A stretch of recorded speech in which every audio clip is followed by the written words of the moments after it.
Welcome. I'm Rob Sokolow. I am one of the organizers of this Climate and Ethics and Climate series. This is lecture 4 of the 5 we've scheduled for the fall, and we're now planning to have a spring series as well, which you'll hear about in due time. I want to remind you that the final talk is next Tuesday at 4:30 in this room or McCormick? In McCormick 101. Ivan Karta, who works in Boston at the with the Stockholm Energy Institute, is talking about equity, international equity. It's a great honor today to have Jody Freeman with us as a speaker. I'll say a few words about her in a moment, but also acknowledge that we will have back on the back end of her talk comments from Harold Shapiro as our discussant. So let me just say a word or two about each. Jody's a professor at Harvard Law School. She immediately organized, as far as I can tell, a unit of the law school called the Law School Environmental Law Program, which she directs. And she has been interested in the intersection of federalism, environment, law, and economics for a long time, designing environmental institutions that creatively use the powers of the private and public sector, from what I can tell. And she many of us know that the Supreme Court decision, Massachusetts versus EPA, was a critical decision of 2007, which has set climate back into the regulatory environment where, if I can editorialize, the Bush administration was trying to keep it away.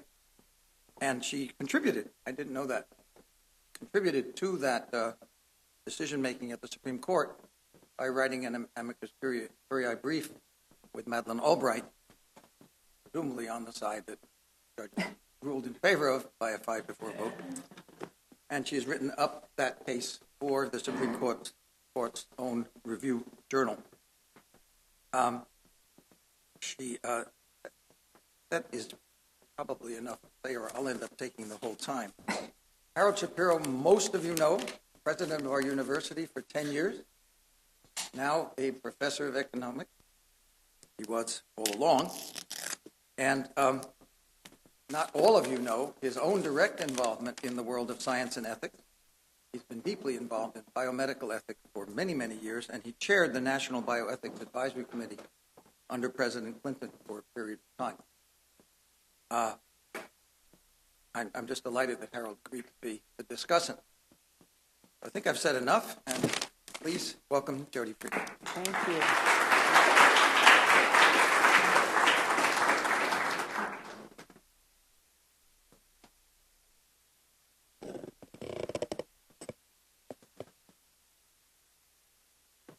Nice.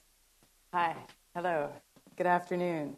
Thank you so much for inviting me, Rob, and to Rob's team of people, Susan and Pascal, who worked so hard to make all the arrangements, and to Professor Shapiro, who patiently and graciously has agreed to comment without really very much advanced notice of the content at all. So if he says anything interesting, which I have no doubt he will, it's entirely to his credit and absolutely not at all to mine. It's an especially interesting and exciting time to be talking about environmental law and environmental regulation and environmental institutions, given the recent election and the prospect of a new administration, and given the political salience at the moment of issues of energy and environment, climate change in particular, and energy. And as we prepare to move forward, it's important, I think, and everyone, I think, is busy engaged in this, in taking stock and considering where we are now, especially those who've been involved for a long time in the design of environmental and governance institutions related to these issues. We're thinking about where we are at this moment and how best to think about design moving forward. And because the series is an ethics and climate change series, I think it's particularly important to consider the role that ethics has played in environmental law and regulation so far and what we think we're likely to see in the future. I'm not an ethicist. This won't be a lecture in ethics, but instead I think it's really, for me, a focus on how environmental law has or hasn't incorporated ethics as it's progressed. And I really want to make three claims today. The first is simple and won't surprise you, and that is that environmental law, the edifice that I will call environmental law, that is the collection of instruments we use in law to regulate the environment and that set of issues, that collection of tools is anthropocentric. It does not embody the environmental ethics of the 1960s and 1970s as that movement and that set of ideas emerged and based as it was on late 19th century and early 20th century ideas associated with reverence for the environment. I'm thinking here of John Muir and Aldo Leopold's famous land ethic, that a thing is right when it tends to preserve the integrity, stability, and beauty of the biotic community, and that it is wrong when it tends otherwise. That notion of valuing environment for its own sake, nature and inanimate objects for their own sake, is really not alive in environmental law, in modern environmental law and regulation. And instead, it is about the protection of the public health and the balance of that being balanced against the need for economic growth. And environmental law and regulation is also about extracting and consuming. Should not be surprising to you either. That is, the set of our laws that govern how we manage our public resources, our natural resources, whether they're timber, minerals, fisheries, are devoted on the surface to a balanced regime of multiple use, sustained yield, but in fact are primarily oriented toward extraction and consumption. So it's the legal infrastructure is really devoted to people's benefit and primarily to use and instrumental value. We are a long way from the Sand County Almanac. The second claim I want to make is that to the extent there is a dominant discourse in environmental law and regulation, it is economics. It's not ethics. The goal is cost internalization, not justice.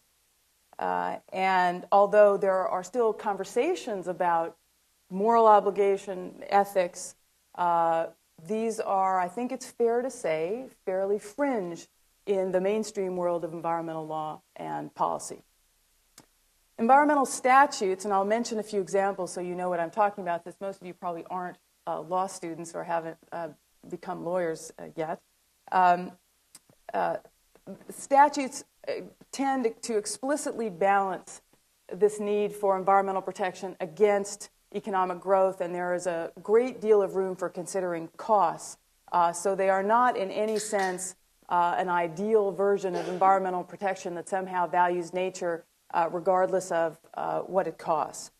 And in fact, when I say the dominant discourse is economics, I mean by that cost-benefit analysis as a decision tool has become the dominant decision tool in environmental law.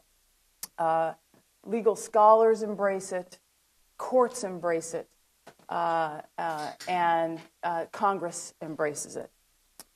And there's been also, consistent with this idea of economics as the dominant discourse, there's been a real shift in the last 25 years or so away from what are often pejoratively called command and control regulations. I tend to like the word prescriptive better. Command and control sounds socialist, which is bad. So we try not to say those words. But nevertheless, a discernible shift, at least intellectually, certainly in the academy, and this is filtered very much into public policy, toward market mechanisms of environmental regulation. And I'll talk a little bit about that shift. The third point I want to make is that climate change changes everything. This should come as no surprise to you either. Climate change, I think, presents an opportunity for a reinvigorated ethical conversation. But I think it will still happen within a broader frame of economics. Where I work, in environmental law circles, even though distributional issues are now resurfacing, they are distributional issues about impact, about cost, about about the benefits and burdens of environmental problems, and now the benefits and burdens of climate change, and the benefits and burdens of whatever policy response we choose to make in light of climate change. And these are fundamentally distributional conversations that aren't unique to environmental law. They're not somehow environmentally, ethically oriented in the way, again, that they might be if we were talking about valuing nature for its own sake, obligations to nature. They are distributional conversations about what we owe, but they're about what we owe to each other, among our communities, and what we owe to future generations, and what we owe to other parts of the world. So I think that even though there will be an increased vigor in a kind of conversation about obligation, I think it will still be obligation in a way that's very anthropocentric. And by the way, I should say, as I say this, I don't think there's anything wrong with that. I'm a closet anthropocentricist. Not even closet, I'm just clearly that. And I'm not even I think I'm an instrumental anthropocentrist. Can I say? That is, I think that if resorting to arguments about cost benefits and what will be good instrumentally for humans is the way that we can take steps toward environmental protection, then we ought to mobilize and use those arguments. So I'm not secretive about it. I'm not ashamed of it. But then I'm a lawyer. So let me say something about each of those points. First, the first claim that modern contemporary environmental law and regulation really focuses on public health protection, the trade-offs there with cost and economic growth, and that it's also focused on natural resource extraction. I think of environmental law as a collection of things, norms and doctrines and rules that come from the common law, which is really judge-made law built up over time in cases. And then there's law that's made by elected officials, legislatures, that's called positive law, when they pass statutes like the Clean Air Act or the Clean Water Act. And both the common law and positive law really reflect this focus that I'm talking about, this focus on people.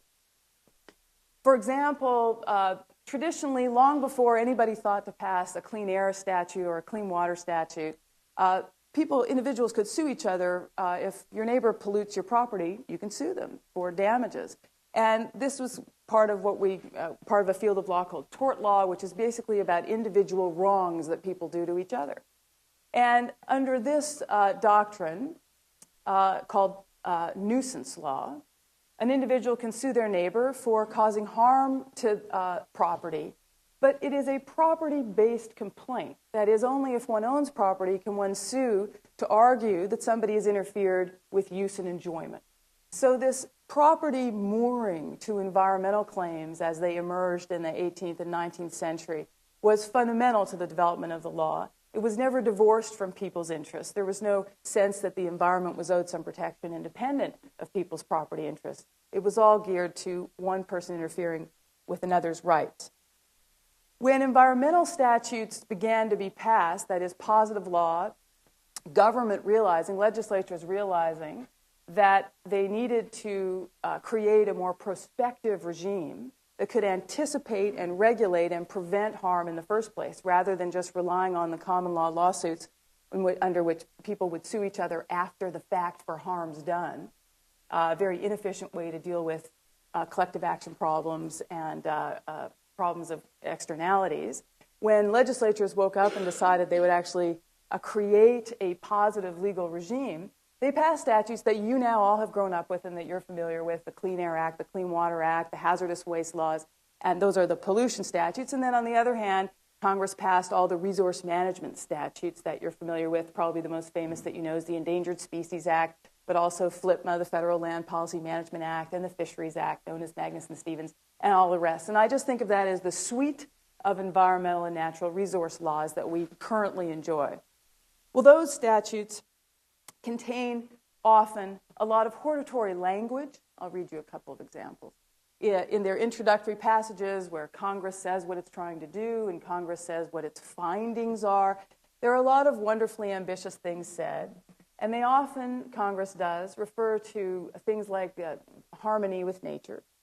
But none of this hortatory introductory language in these statutes is enforceable at all. It's not the basis for any kind of legal action. It's simply introductory. One reads the statute and passes over it and goes right to the mandatory language that is about what government agencies can do and what the rules are and how the statute that's devoted to cleaning up the air or the water should be implemented. And the introductory language really ultimately, in a legal sense, counts for very little. And just to give you a sense of this language, I'll read to you from the National Environmental Policy Act. You probably have heard of this statute or studied it. It requires that for any major federal action that will significantly affect the environment, so think here of building a dam, a highway, or some other major federal project, the agency responsible for that project must file an environmental impact statement. And this has become a very famous technique, a famous requirement that before acting, one must disclose all of the environmental impacts. NEPA says in its introductory sections that Congress declares that it is the continuing policy for the federal government in cooperation with state and local governments to create and maintain conditions under which man and nature can exist in productive harmony and fulfill the social, economic, and other requirements of present and future generations of Americans. So notice there that we're to live in harmony with nature, but in the next breath, we're to fulfill our needs and the needs of future generations. It's not really clear that we owe any obligation to protect nature for nature's sake. And then further down, it is the continuing responsibility of the federal government to use all practicable means. Whenever Congress says all practicable means, that's when you should get very suspicious. That's when the economists come in. All practicable means to the end that the nation may fulfill the responsibilities of each generation as trustee of the environment for succeeding generations. So again, very human focused, but a notion of intergenerational obligation. And so on. And then finally, in this introductory passage to the National Environmental Policy Act, you see this language. Congress recognizes that each person should enjoy a healthful environment, and that each person has a responsibility to contribute to the preservation and enhancement of the environment. But this, of course, does not manifest itself in any legally enforceable obligation, either on the part of the government or on the part of us. It's not a constitutional right to a healthful environment. In fact, you enjoy absolutely no such right. You do enjoy a right not to have your property taken without due process of law, but you don't enjoy any of these ambitious notions that are in the introductory passages of NEPA. I'll read you just one more example to give you a more sense of how common this hortatory language is. The Endangered Species Act, which one thinks of as a wonderful law designed to arrest the rate of extinction, and ideally one would think to preserve biodiversity if done properly. The Congress finds and declares that, and this is an admission of guilt now, various species of fish, they don't actually write, this is an admission of guilt now, that was me. Various species of fish, wildlife, and plants in the United States have been rendered extinct as a consequence of economic growth and development untempered by adequate concern and conservation. These species of fish, wildlife, and plants are of aesthetic, ecological, educational, historical, recreational, and scientific value to the nation and its people. Not economic, turns out. And then from that, after that, but again, hortatory language, not legally enforceable, and we'll find out later in my talk that the actual provisions of the Endangered Species Act do not live up to the lofty language of the introductory passages. So a great deal of ambition in these statutes, the potential for them to embody a set of obligations to nature itself. But this turns out, as you'll find out later, not to be true in the end. So only people have legal rights, it turns out. And the best and probably best known example of this, really, I think, is the example of standing to sue. So how many of you have heard of or read Chris Stone's famous article, Do Trees Have Standing? Oh, good. Not that many. Great. It turns out that just because you object to something happening in the world, you don't get access to the courts. It turns out that if you want to file a lawsuit, you have to be granted standing. And this doctrine of law basically means that courts are entitled to keep you away, to close the courthouse doors, unless you're the appropriate litigant to argue an issue. And what that translates into under the Constitution of the United States is that you must show you've somehow been injured in order to bring a lawsuit. And for those of you who are technical about this, this derives from Article 3 of the Constitution, which requires that the federal courts hear only cases or controversies. They don't hear abstract arguments. They don't hear policy debates. They're not interested in giving you an advisory opinion. They hear cases or controversies, which has been interpreted by judges over time to mean that only those with concrete injuries get in the door of the federal courts. And in the 1970s, Walt Disney proposed to build a ski resort in a beautiful part of the National Forest in California, Mineral King Valley. And they got a Forest Service permit to build the ski resort. And it was going to do, as you might imagine, a lot of environmental damage, and people interested in preserving the wilderness in this area were upset about it. And the Sierra Club, the organization, filed a lawsuit arguing that the Forest Service should not have granted this permit for a variety of reasons. So they're challenging the government action. And the question was whether the Sierra Club could get standing, because to this point, only economic injury were recognized by courts as injuries sufficient to qualify for this injury in fact, this concrete hurt that courts would recognize to let you in the door.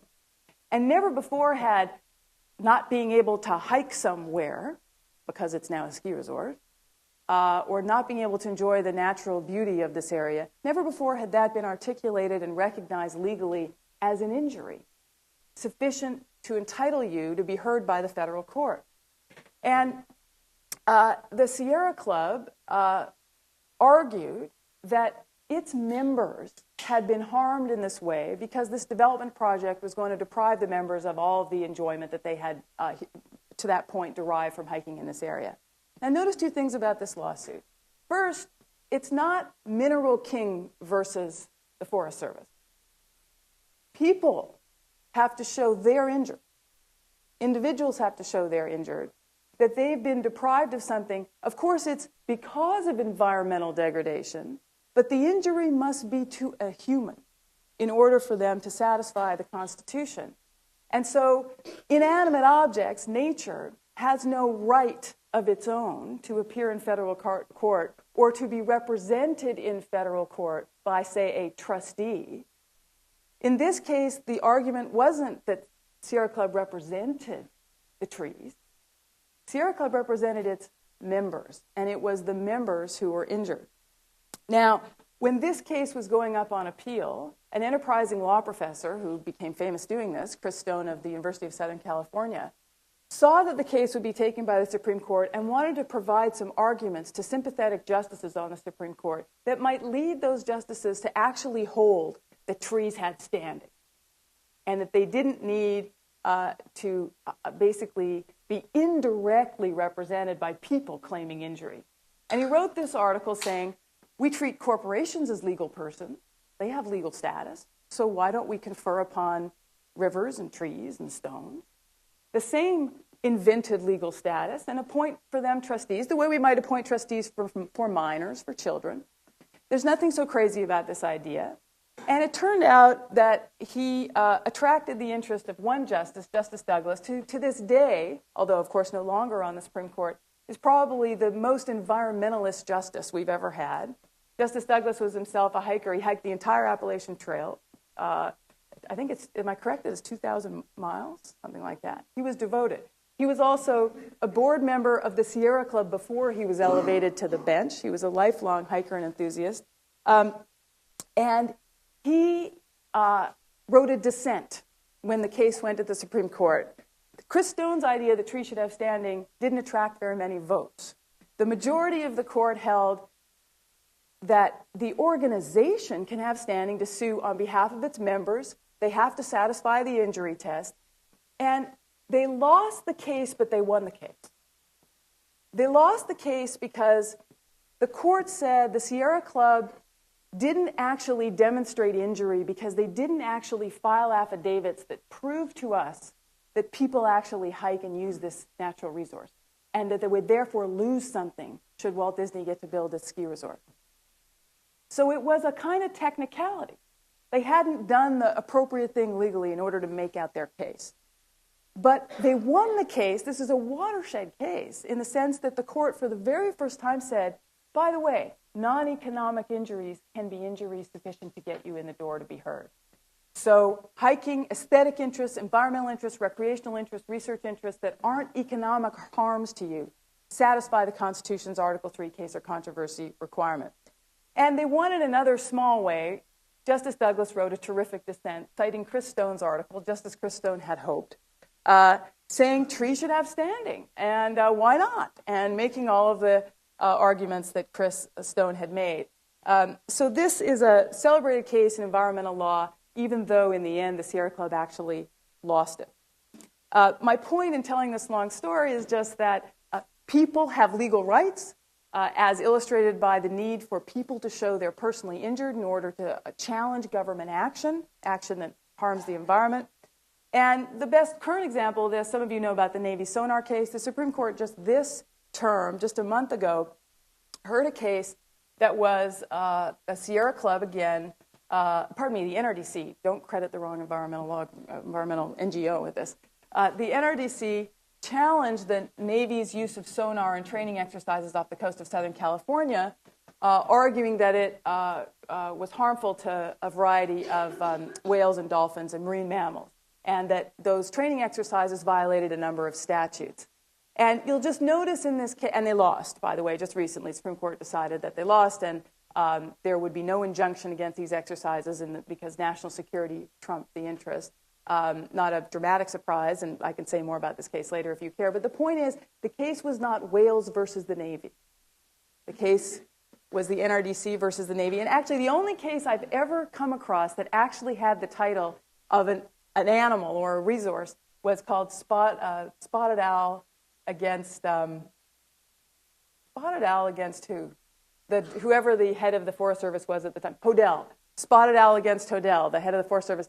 And when I first taught that case, I thought, how on earth did the plaintiffs get away with naming the case Spotted Owl versus Hodel? And I tried desperately to find out, and the best I could find out was that the government just didn't care enough to correct them that they can possibly call the case that, because, of course, the owl can't bring the lawsuit.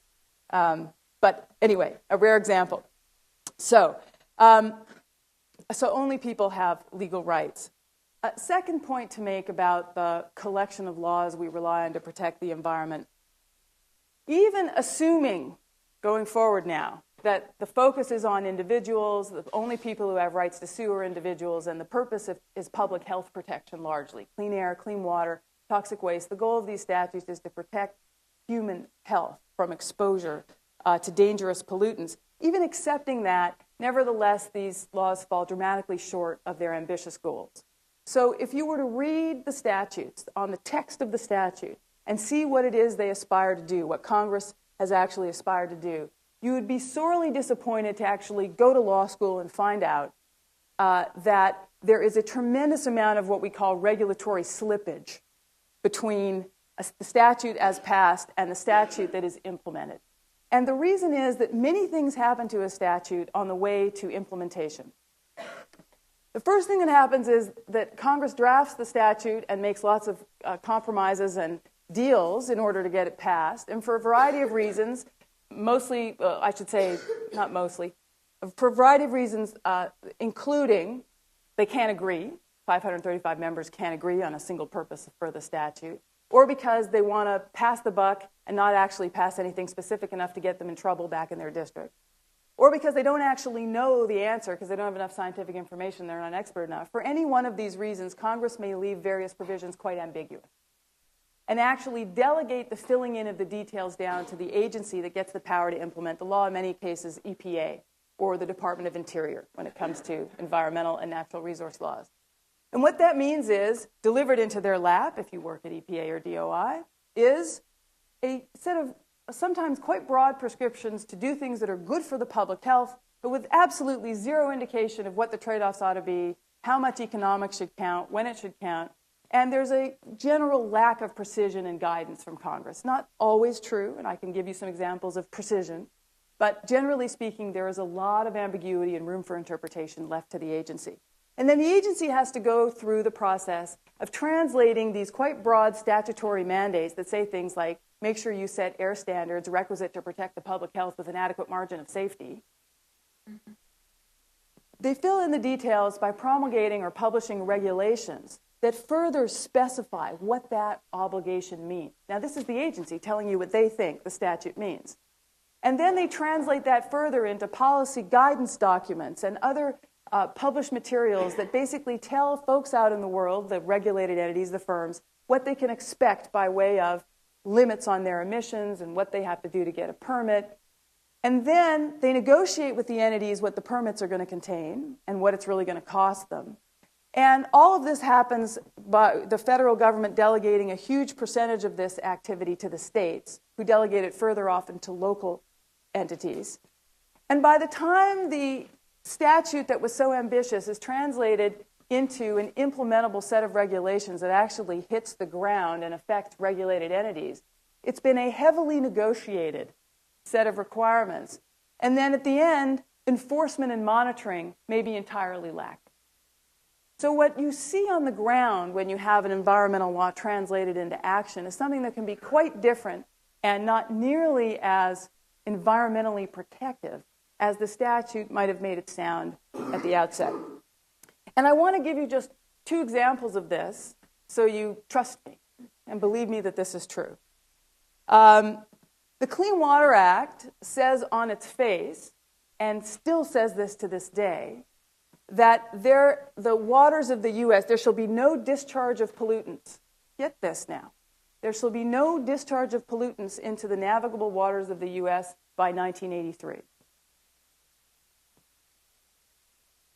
Between a third to a half of our lakes and rivers, my numbers, don't quote me, but between a third and a half are still fall well below water quality standards. It's still a struggle. And almost half the pollution in the country, non-point source pollution that rolls off of farms and timber cutting operations and from mines, is still, to a significant extent, unregulated under the law. So the statute declares that by 1983 we won't have any more water pollution, and it simply in practice turns out not to be true because the statute has a set of programs in it that require EPA to set technology-based standards that using best demonstrated available technology that takes cost considerations into account when choosing the technology that the agency is going to use to set the standard. And then that standard going forward is binding on the permittees, on the regulated entities. But of course, in order to comply with the standard they've been set for their effluent, what they do is figure out what technology EPA actually used to set the standard, and then they just adopt that technology, because then they know they're in compliance. And the fact is, if you use a technology-based approach to environmental regulation, you always have cost considerations in play, naturally, because one judges technology that's available based on what's in use. So it's not technology forcing, it's based on what's currently available and usually affordable for a significant percentage of the industry that it's not going to put them out of business. So a statute that on its face says no pollution after 1983, because it's essentially a technology-based regime, once translated, turns into a system of settling for whatever technology is capable of at the moment.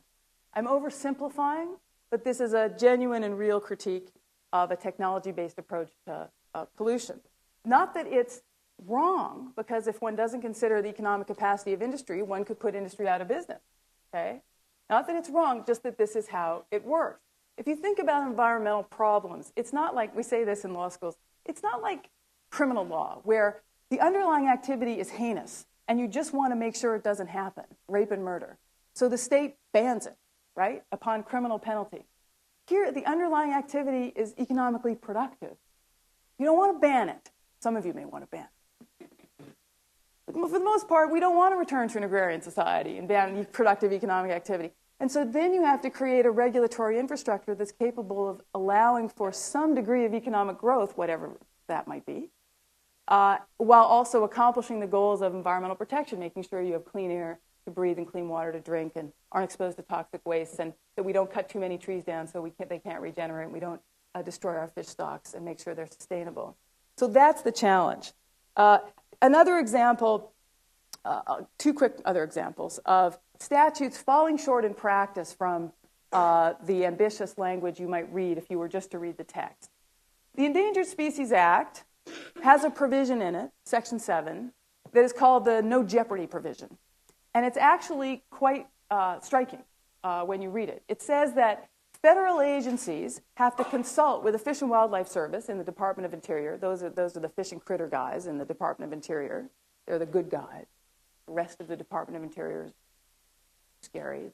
Bureau of Land Management, and is this being recorded? This is bad for my government relations. Historically, Fish and Wildlife Service sitting there in the Department of Interior is environmentally protective. Their friends are at EPA, whereas the Bureau of Land Management and the Forest Service, they want to cut all the trees down. So there's an internal war in the Bureau, in the Department of Interior, but we can talk about bureaucracies later.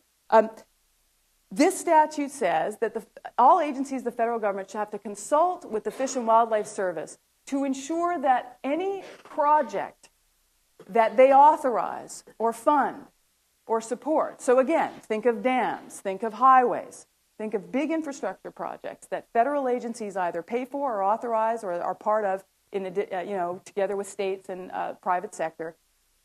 Those projects, they have to ensure, do not jeopardize the likely survival of species listed as threatened or endangered under the Act. It is an obligation to ensure no jeopardy. On its face, this looks like a roadblock kind of statute, a prohibition that says you don't get to build your dam if it will jeopardize a listed species. And this actually started off being a very powerful provision. So there's a famous case called the Snail Darter case, TVA against Hill, that's now legend. An early case under the Endangered Species Act, right after it was first passed by Congress in the 70s, in which a Tennessee Valley Authority dam building project, which was a pork barrel project that had no economic justification. In fact, the agency admitted it had no economic justification in the end. The documents showed it had no economic justification, but it was a way to funnel federal money into the region. The dam project was brought to a halt because is this right, ichthyologist? Who's the freshwater guy? Who finds the fish in the, whatever. The fish guy, lawyer in science department, because a scientist discovered a species of perch and successfully had it listed under the Endangered Species Act, and now having the protection of that listing, the community organization that was opposing this dam brought a challenge under the Endangered Species Act saying, now that we've got a listed species of perch here, and you're going to dam up the river, you're going to eliminate its habitat, that will jeopardize the species, the likely survival of the species. And at the time, the language was jeopardize the survival. Congress later put in likely to soften it after this case. Jeopardize the survival of the species, and so you can't build your dam. And this went all the way up to the Supreme Court, and everyone thought the Supreme Court would say, you must be kidding. It's a $100 million, at that time in the 70s, $100 million dam project. It's $90 million in sunk costs. It's almost completed. And you want us to stop because you found a perch? And one of the justices was reputed to have leaned over the bench in the Supreme Court argument and said, have you ever seen this fish? Do you actually care about this fish? You don't care about this fish. And it turned out to everyone's surprise that the Supreme Court actually literally read Section 7 and enforced it and said, the statute says no jeopardy. Dam project, 90% finished? Too bad. No more dam project. And this is in the face of Congress appropriating more and more money to the TVA and telling them, finish it, build it, let's go. And trying desperately to send signals to the Supreme Court that it was interested in finishing the dam project. The Supreme Court didn't care. And this opinion reads like the court was saying to Congress, if you're going to draft statutes like this is what you get. We're going to read it this way. And sure enough, Congress went back, modified, amended the statute. So now Section 7 says, you have to ensure that your project is not likely to jeopardize, so a softening of the language. And in addition, Congress put into the law what's known as the God Squad provision, affectionately, otherwise known as the Endangered Species Committee provision, which establishes a high-level set of cabinet rank officials, including the Secretary of the Army, the Secretary of Agriculture, the Secretary of Interior, the head of the Council of Economic Advisors, who sit as an adjudicatory body, as if like a court, and take evidence. And in cases where the project, where the agency can show that there's no better alternative to their project, and it's of significant national importance, they can get an exemption from the God Squad. And they're obviously called the God Squad because when they decide to let projects go forward, they're accused of killing all the fish and critters. So Congress put the God Squad provision in, and of course tried the Tennessee Valley Authority tried to take advantage of it. They went and said, here's all our evidence, here's why we should proceed. And the nail in the coffin of this case was when the God Squad itself said, there is no economic justification for this project. We won't exempt it. So they failed to exempt it. And then, just to finish my story, because I have extra time, they told me I get to talk for quite a while. Congress then ordered the completion of the dam through a bill, through legislation, and the dam was completed and all the snail darters died. But they were found later downriver. I don't know what moral you want to take from that story. It's a classic Endangered Species Act story. We can talk more about it in the end. Every side finds something in the story that confirms what they always knew. But it's a story of how a roadblock provision that looks like it says don't do something if you'll jeopardize something we're trying to protect turns into, over time, through a process of amendments and softening language and interpretation, over time turns into something quite different. Because now Section 7, the jeopardy provision of the Endangered Species Act, results in about 95% of the time a consultation taking the form of a phone call and an approval of the project. And in most of the other cases where something more than that happens, it results in a fairly minor modification of the project, like don't actually build it where the eagles are nesting. But it's extremely rare that a jeopardy consultation will actually force a project to be stopped. And so something that was once viewed as a very aggressive statute with a clear mandate in it that would really protect these species that were listed as threatened or endangered turns into something that is, in our view, in the world of environmental law, an accommodation of statute that really takes account of cost and burden and economic growth, and for the most part, fails in the original mission to protect species. There's a terrible backlog of listing. There are many problems that afflict the Endangered Species Act that I won't get into.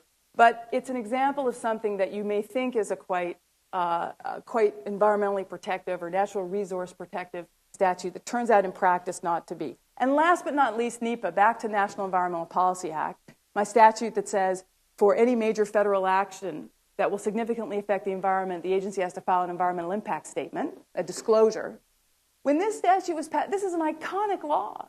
It says to agencies, hey, you don't get to just bulldoze. You have to actually look at the environmental damage you're going to do. If you're putting a highway through a park and you're going to destroy the park, think about that.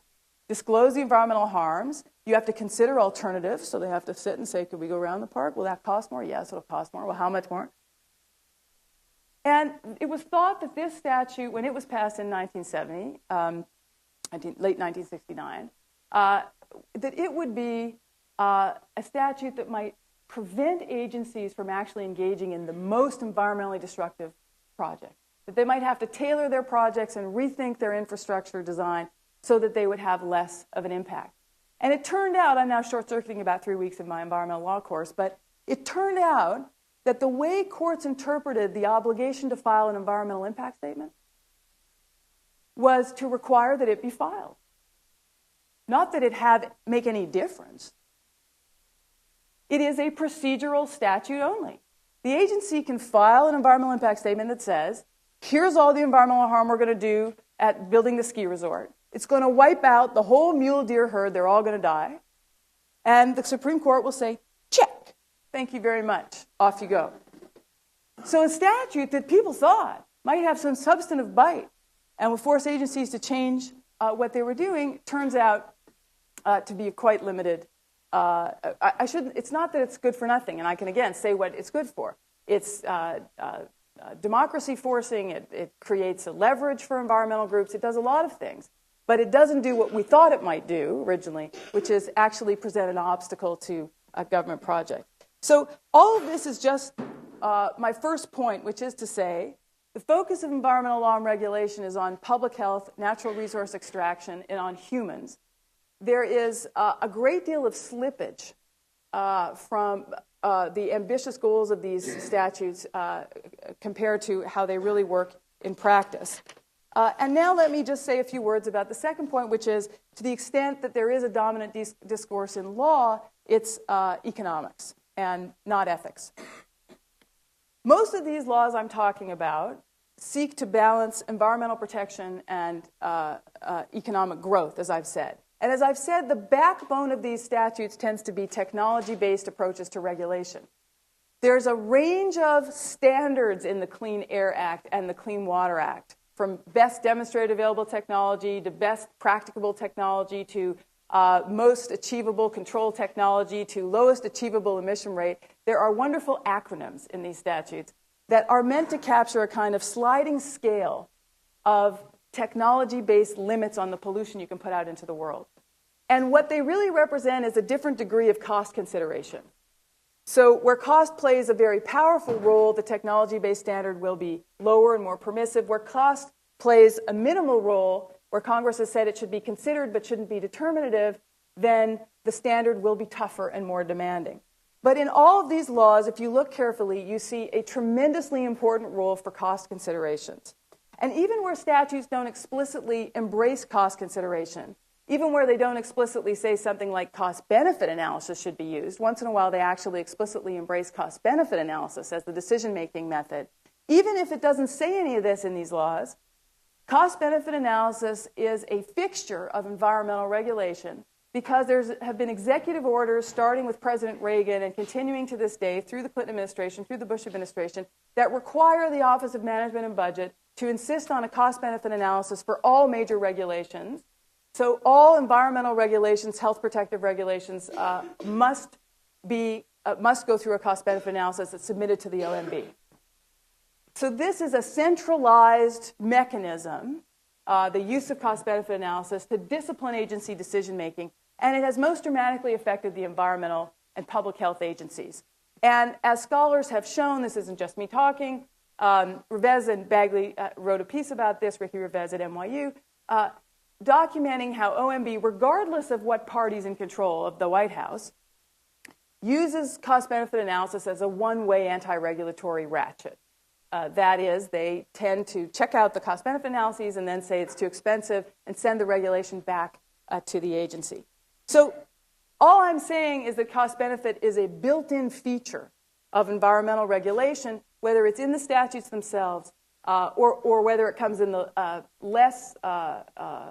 whether it comes in the form of just cost considerations, which is different from cost-benefit analysis, or because of OMB requiring the analysis.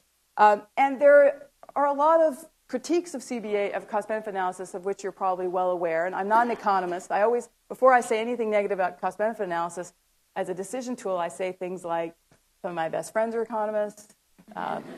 Some of my most favorite co-authors, in fact, I think all my co-authors are economists, every one of them. So I don't say this as someone who's anti-CBA. I think it's an important decision tool. But in environmental law, and regulation, it does pose some problems and some difficulties. And it is the dominant discourse in which we currently talk about setting regulatory goals. The problem is, as you all know, and I'll just sort of list these off, but there are people in the room who know far more about this than me and can fill in the gaps here. As you all know, it's hard in the context of environmental law and regulation to put a price on, to value non-market goods, to try to create a price to represent intrinsic value. It's hard for us to have enough information about the kinds of, the parts of nature we're trying to put a price on if they're not traded in the market. There's methodological problems with willingness to pay, of course. The traditional critique is that using willingness to pay as a measure of how much we value things assumes the distribution of resources that currently exist. And when we do things like choose discount rates in order to figure out the net present value of benefits to come in the future, that's a highly consequential decision, what the discount rate's going to be. And if one were thinking in terms of ethics, one might have an objection to the use of discount rates if one thinks that future generations are equally valuable to current generations, one might object to the notion that we'd use an interest rate in order to discount benefits to present value. This is a hot topic in the context of climate change, and it's especially controversial to use a discount rate when you're talking about very long time lags of 100 years or more. All I'm saying is that cost-benefit analysis, though adopted now within mainstream legal analysis, courts embrace it. The statutes embrace cost consideration and sometimes cost-benefit analysis. And although OMB insists on it, there are still people critiquing its use and suggesting that it should not be the dominant tool for setting environmentally protective standards. And the example I want to give you on this is a current Supreme Court case that's going to be heard in a couple of weeks in the Supreme Court called Entergy. It's a Clean Water Act case in which the EPA, the Bush administration EPA, is arguing that it should be entitled to use cost-benefit analysis to determine what level of protection to set for cooling water intake structures at power plants that draw hundreds of millions of gallons of water out of the waterways to cool the plant, and it's very environmentally damaging for the aquatic life in the waterway. And their argument is that the statutory language is ambiguous enough to let them actually use a cost-benefit analysis methodology, even though Congress didn't say you should use cost-benefit, and even though Congress said when it wanted to elsewhere that the agency should use cost-benefit analysis. So this is an agency looking for room to maneuver. And the Supreme Court will be very receptive to this idea because they will think it's a sensible idea. But the problem is that if you look at the legislative history that went into the Clean Water Act, if you look at what Congress was debating, there was a concerted effort to avoid putting cost-benefit analysis into a variety of provisions because Congress knew that if you required all the benefits to exceed the cost before you could set a level of environmental protection, it would be very hard to set anything that would be protective for the aquatic life because we don't know how to value the aquatic life. It's very hard for us to put a price on it.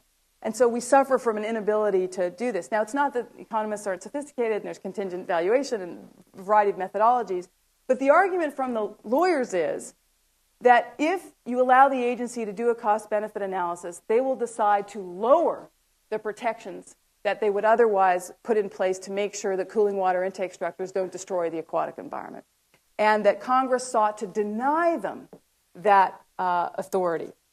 So cost-benefit is the discourse. It's what's going to be debated in the Supreme Court in 2 weeks as one of the leading cases for this term. It won't be a conversation about ethics, I can tell you that. It won't be a conversation about what we owe the fish. It will be a conversation about whether it's appropriate to use cost-benefit analysis in this particular context, given how salutary it has been in a variety of other contexts. So ethical considerations do come into play in environmental law and regulation, but they take the form of what I would just call distributional concern. That is, when people complain about the benefits and burdens of environmental protection, they're talking about how we allocate those as between different populations. So the example of how this has taken form in environmental law is through the environmental justice movement, which took shape in the 80s and 90s. And the complaint was that there were disproportionate number of toxic waste facilities sited in low-income and minority communities. And so minority populations were being excessively burdened, disproportionately burdened by environmental siting decisions. And these arguments were made and techniques were used to try to introduce this concern about the distributional impact of siting decisions by using legal arguments that were available at the time. So these groups tried to take advantage of a tool in the Civil Rights Act that says that the government can't discriminate on the basis of race, color, or national origin. And the argument was, under the Civil Rights Act, that the disproportionate siting of these very public health endangering facilities amounted to discrimination. And that legal argument tried to take advantage of a section of the Civil Rights Act called Title VI that said you can either discriminate intentionally or through disparate impact. And they made this argument, and it ultimately failed to gain any traction. There were a variety of lawsuits, and the courts ultimately turned the arguments away. And there were a variety of other efforts to try to introduce these notions of distributional impact, including President Clinton signing an executive order that said all agencies should consider impacts on low-income communities and environmental justice issues. But that mandate went fairly unheeded by most agencies. And similarly, try to enlist the EPA's permitting power. So the EPA won't give a permit because it's taking into consideration that there are already too many such damaging facilities in this area.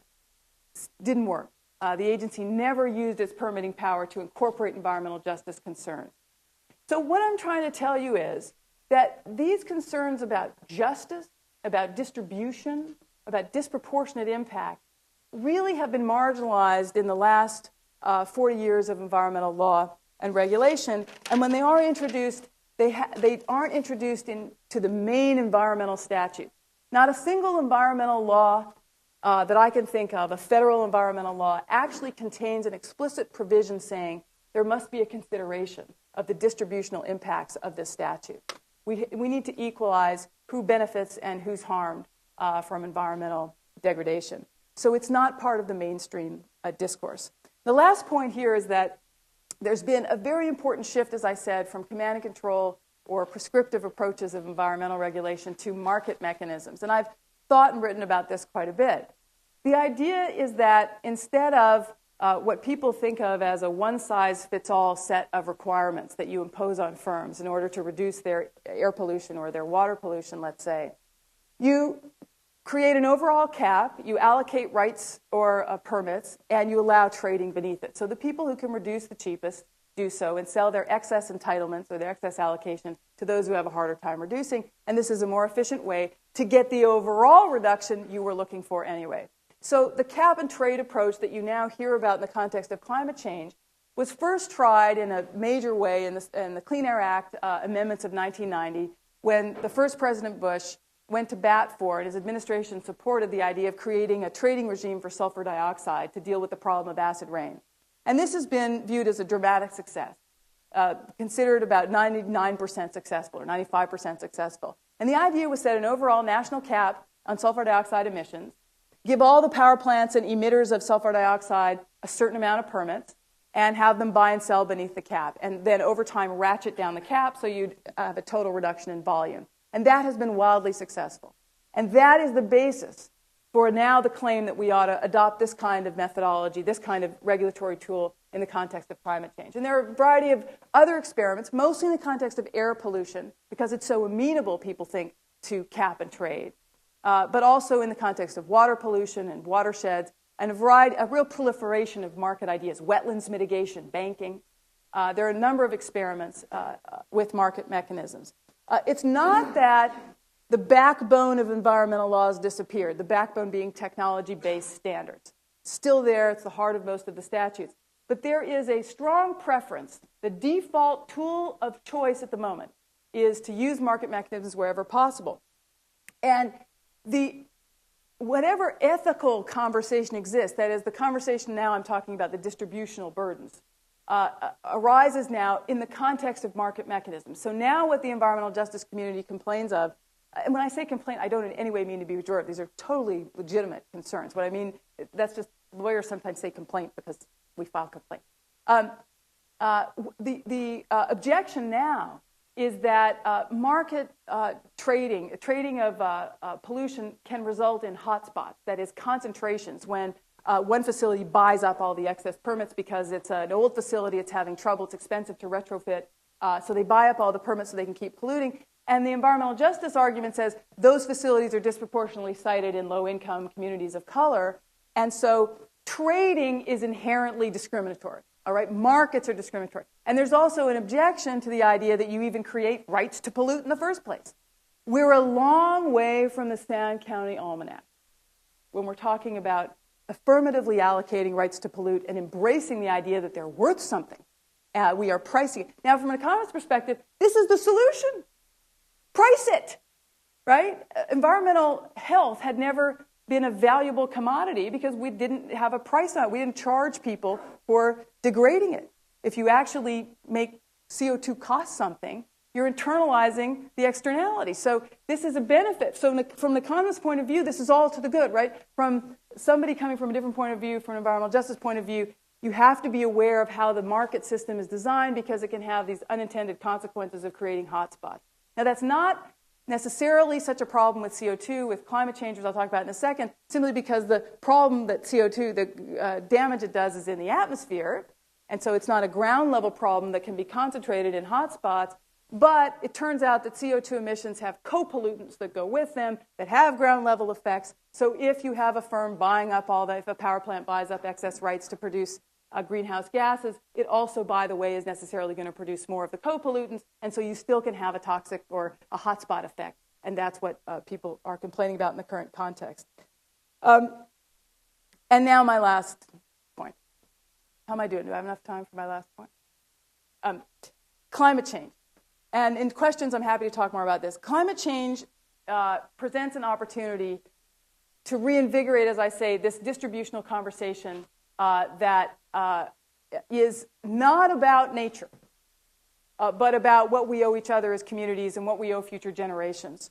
And law has played a very important role in getting us to this point where we're on the verge of actually passing a climate bill. I think that's quite likely in the first Obama administration. Because there have been a series in the last few years of lawsuits. Rob mentioned the lawsuit trying to force an inert federal government to actually use the Clean Air Act to regulate tailpipe emissions coming out of cars. They refused to do it. And this high-profile lawsuit that found its way to the Supreme Court was an effort to say, you must do something about climate change. And I can talk more about that. But it was, if nothing else, a highly symbolic moment when the court actually ruled in favor of the states and the environmental groups. And there have been a number of other lawsuits at the same time suing auto companies, power plants for producing CO2 emissions using the basic old common law lawsuit of public nuisance, that they're creating harm and that they ought to be enjoined and their emissions ought to be cut. So a combination of lawsuits that has really fed the fire of trying to prod what was an inert federal government over the last 8 years into actually taking action. And the great success of these lawsuits and this sort of mobilization effort by the state is that it made industry so upset about heterogeneous regulation and uncertainty coming from different states, different regions, different local governments. They have to defend themselves in federal court. They have to defend against lawsuits that are like the tobacco lawsuits that are the public nuisance suits against the power plants, that they just want, once and for all, a federal law. Just tell us what it is and we can comply. Just give us the price signal and let us move forward. Because the thing that industry hates more than anything else, more than regulation, is uncertainty. And all this activity has generated a demand on the part of those who are about to be the regulated community for something finally. So the very last thing is, what are the distributional questions? You've probably heard in this series about what these debates are going to be like going forward. There is going to be a conversation about the domestic benefits and burdens and how they will be allocated. Which communities are going to be more impacted by climate change? There are some more vulnerable communities than others. Which communities are going to get the benefits of any new cap and trade regime if that's what we pass? Where's that revenue stream going to go of $70 to $100 billion that's going to be collected if they auction off the permits as opposed to giving them away free, which raises real environmental justice, real ethics concerns, right? Real concerns from a community that says these things are worth something. We should be auctioning them off and taking the revenue stream and dividing it up and give some to our community too. Notice that this dispute now is about who's getting the goodies. We are a long way from the Sand County Almanac. And then internationally, what's the question going to be? The distributional fight will be about who pays, the developed world, the developing world, who's going to actually be responsible. Compensatory justice and distributional justice arguments that we owe it to the developing world because we contributed historically so much greater percentage of emissions. Those are not, in my view, going to move the policy debate, nor have they moved the policy debate in the U.S. The policy debate in the U.S. is moved by an accounting of cost and risk. The idea of obligation has been out there for a number of years, and Congress has not been moved to do anything about climate change. And the conversation going forward will be who pays and who bears the burden as between the developed and the developing world. And then the overarching question is intergenerational equity. What do we owe future generations? How much should we pay now to try to cut our emissions and mitigate so that we can benefit future generations? What do you do in the here and now to benefit them in the there and then? Always a very difficult and challenging question in environmental law. So this is where I think the conversation is going. It is not an overtly moral conversation. It is not an inquiry into our moral obligation to nature. And it is not really even, the main discussion is not especially moved by these environmental justice concerns or distributional concerns that I'm talking about, at least not yet. And the question is whether grappling with climate change will put those distributional issues front and center and how we will talk about them going forward. But what I think will happen is that this conversation will be largely constrained within an overarching economic framework, because that's where we've been delivered in environmental law and regulation. That's it.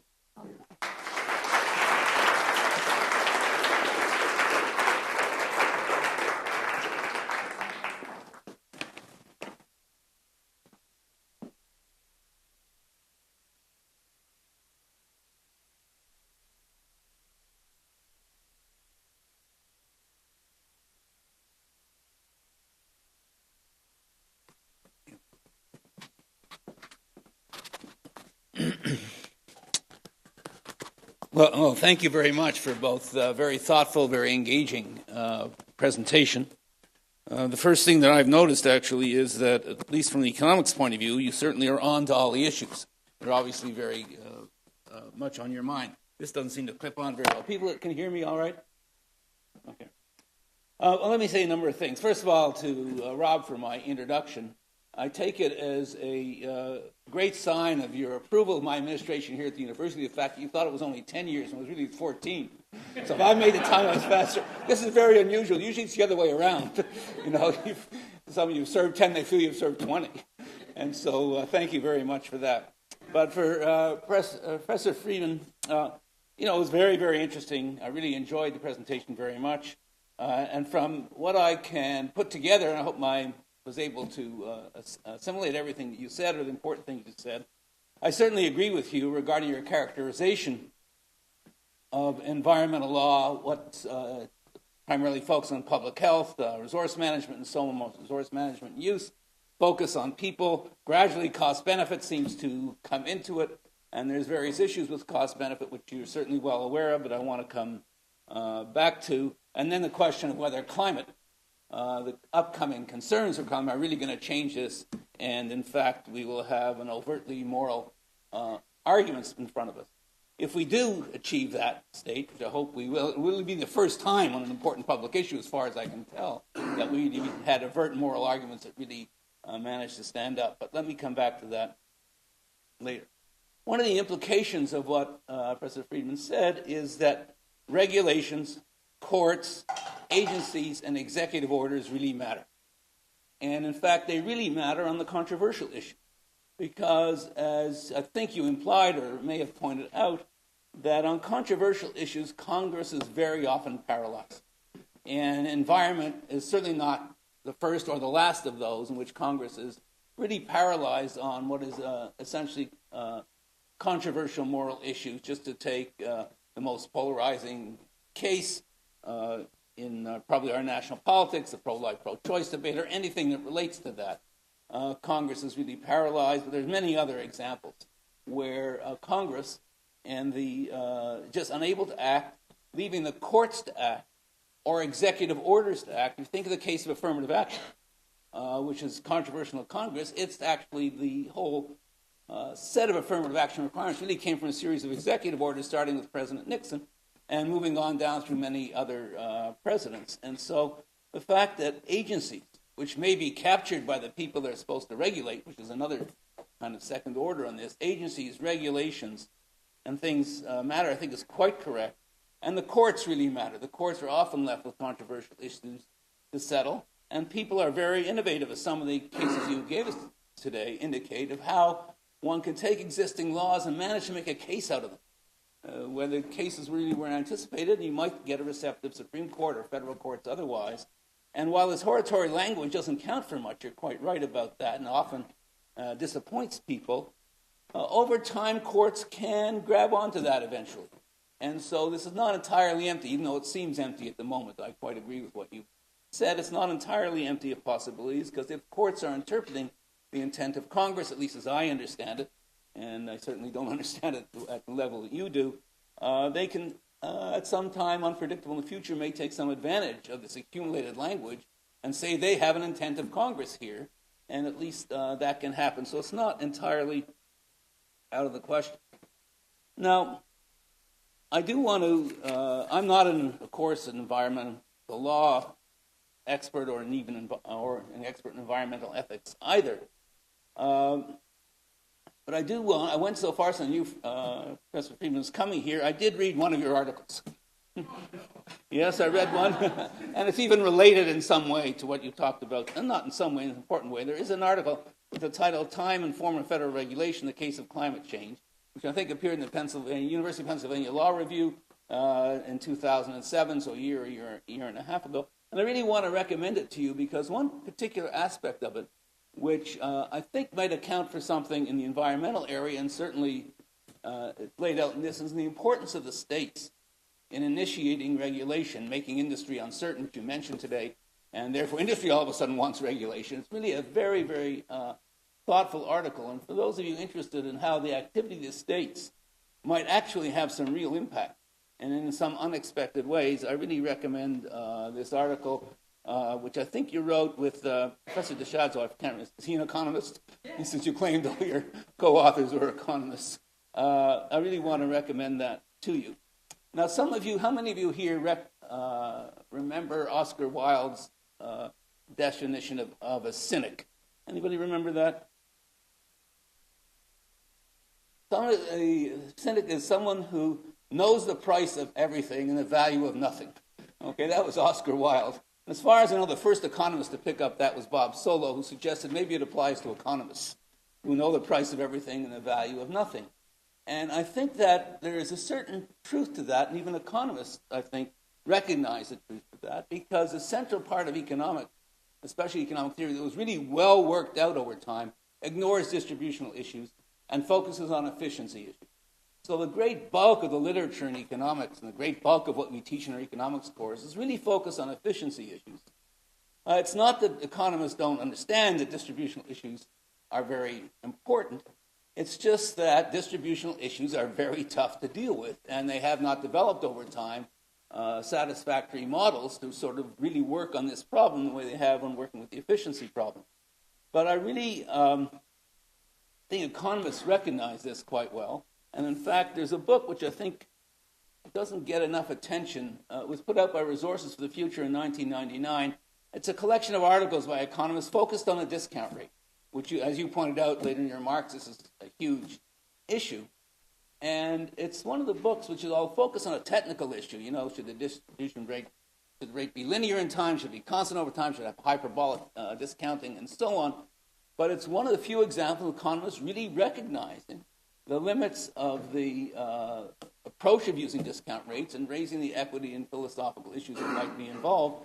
And I sort of recommend that to you because there's not so many places where you can get economists focusing on that particular issue. Now, I think in the environmental area, which is what the area you're... Incidentally, the title of that book is Discounting and Intergenerational Equity. For those of you interested, you could look, and I'm sure it's here at Firestone. Now, as I look at this problem, both from an economics point of view and from a policy point of view, what you're dealing with in the environment, as in climate change is a good example, is impacts are long-lived, right? They're long-lived impacts. They're not localized. It's something you point out in your article with Professor DeShazo. And the impacts are long-delayed. They're long-lived. They're not localized. They're long-delayed. The same thing is true, I think, in many of the environmental cases.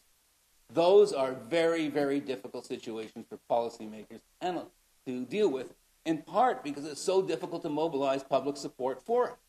These are, to take climate change as the obvious example that's in front of us right now, the negative impacts are long delayed. We can't, some people think we can see some now. There's arguments over that and so on. But the really tough impacts are long delayed. They build up over a very long period of time, and then you're faced with a very, very serious problem. In these areas, it's very difficult to mobilize a political support. And I think it's one of the reasons Congress, which I think you suggested in some of your later remarks today, just cannot seem to act. And so we have to rely either on a very aggressive administration who might want to issue executive orders, the courts who may or may not be responsive, agency who, if they're not captured by just those people they're supposed to be regulating, are also a tremendous source of possibilities here. That's a very important if, but I think that's a tremendous possibility. There are in Washington just a whole cohort of what you might call, I don't like often using the word civil servants. In our society, that tends to have a bad connotation, unfortunately. But there's a whole cohort of very smart, very people who do nothing but write regulations. They write regulations year in and year out, and they are, many of them, very smart people. They know exactly what they're doing. And we may not like the outcome, that's a whole different matter. But they know what they're doing, and spending some time with trying to impact that group of people may be as effective as trying to spend time dealing with congressional staffs, senators, congressmen, and so on. Now, lastly, I want to say a few things about cost-benefit analysis. The long and the short of it is, if I have to really summarize it very quickly, we all know what cost-benefit analysis is, but it's really, as I think about it, based on the imaginary individual who's facing a decision. It's not really based at all on something where a policymaker is trying to act for lots of people. It's really not at all designed for that. It's designed for an individual trying to decide whether to spend money today or tomorrow, invest today for benefits tomorrow, and those kind of discount rate. And the discount rate mechanism works tolerably well for those individual cases. I think that's simply not the case that policymakers are facing. They're not making individual decisions. They're trying to make decisions, even if assuming they're all extremely well motivated and so on. They are really trying to make a decision for a very large group, in which case, in my view, the whole mechanism, discounting, using analogies to individual decision-making, is just not appropriate. So economists, at the end of the day, have something to offer for short-term projects that maybe last 20 years or 25 years. The characteristic of an industry deciding to build a blast furnace, an oil refinery, or something like that, it may even be stretched to long-lived investments of that kind. But with the environment and with climate change, you're not talking about that at all. We're talking about centuries. Or if you're talking about radioactive waste disposal, which is an example, I think you may have used an example from that, I can't remember, but radioactive waste disposal, these are very, very long-term issues, in which case the mechanism that economists have relied on just, in my view, doesn't work. I unfortunately don't have a better example to think about, but, and as you point out, the willingness to pay, which is one of the alternatives people have offered over the years, has its own disadvantages, since we're not starting from some optimal point where distributional issues are all taken care of. So in fact, the discipline has very little to offer on these very, very long-term issues, in my judgment.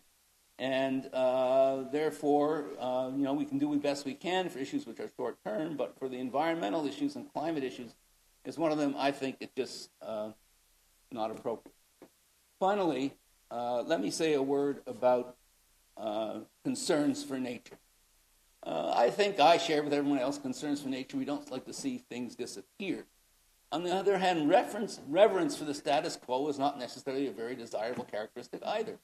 I mean, if you just look around us, the universe is exploding all the time, and the only thing that characterizes the universe, we understand, is change. And so I think that we have to think a little carefully, more carefully than we usually do, about for reverence as things are, even if they happen to belong to what we call nature. Nature has lots of very attractive characteristics, a lot of things that I as an individual want to protect, and so on and so forth. But still, doesn't strike me as a very good example, very good foundation on which to start off. There's lots of things we want to preserve, and we ought to be, but I don't think we would want to argue. We want to preserve everything. It doesn't seem like a very good argument, to me at all. So I want to thank you for what was an extraordinarily lot of material that you offered here today, and I really can't get around to dealing with it all effectively, but I really very much enjoyed it, and thank you very much for being here at Princeton.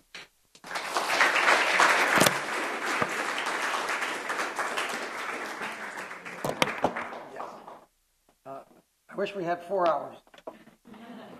It's my fault. I'm sorry I went over time.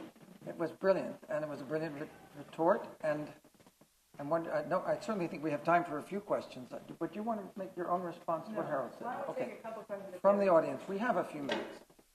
Not too many, because there's a class here, I think. Eric? The issue of discount.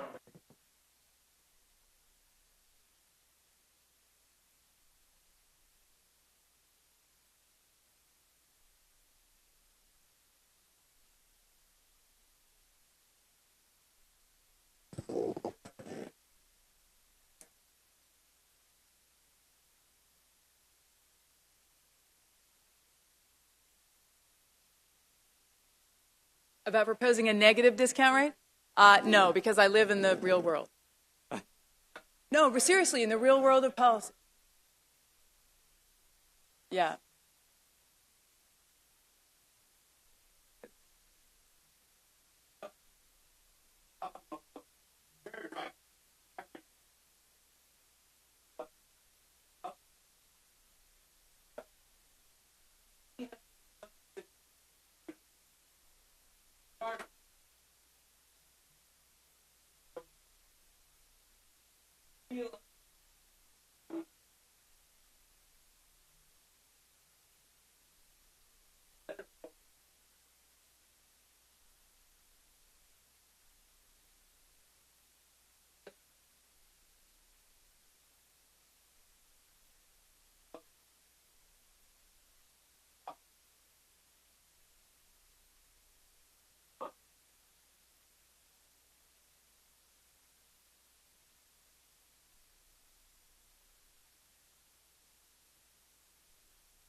Well, we're going to spread around because we only have 2 more minutes. So.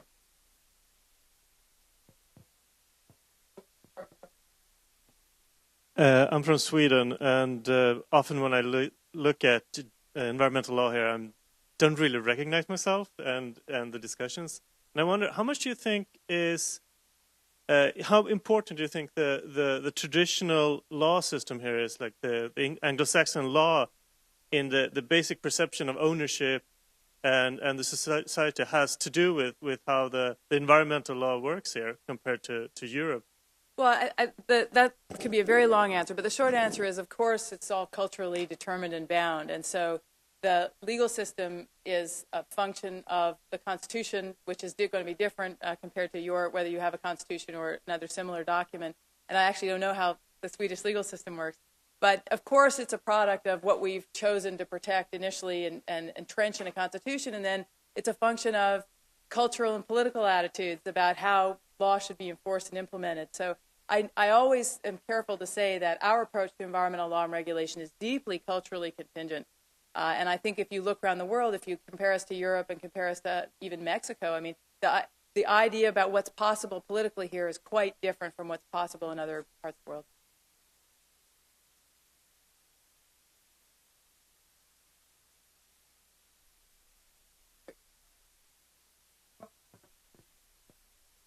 Thanks, Professor Freeman. I just wanted to ask, really, I'm a law student at NYU as well as a student here at the Policy School, the Wilson School, and Dean Revesz actually recently wrote a book advocating that the environmental community has really not embraced cost-benefit analysis to their detriment, and that there are ways to sort of think through using CBA in a way that most of the big green NGOs really haven't yet. And I wonder if you can just comment a bit. Well, I think there's probably a point to that. In other words, adopting the CBA methodology, and I think there's been a real genuine effort to try to create a value for nature. I don't think it's quite right to say they haven't made any use of it, like ecosystem services, trying to put a value on it so they could have a convincing argument to make. What's more troubling to me, because I'm a fan of using cost-benefit for certain limited purposes as a guide, but not as the decision tool, what bothers me is that it frames the entire discourse. So when Professor Shapiro said, it's really not useful to think about discount rates, you get into a technical debate, all I can tell you is that in the law schools, that's all we're doing. And we're prisoners of an economic discourse that in many ways misses the larger set of issues. So I'm not opposed to that conversation, But the idea that we should do more of it and not have any other alternative set of normative concepts to bring into discussion worries me.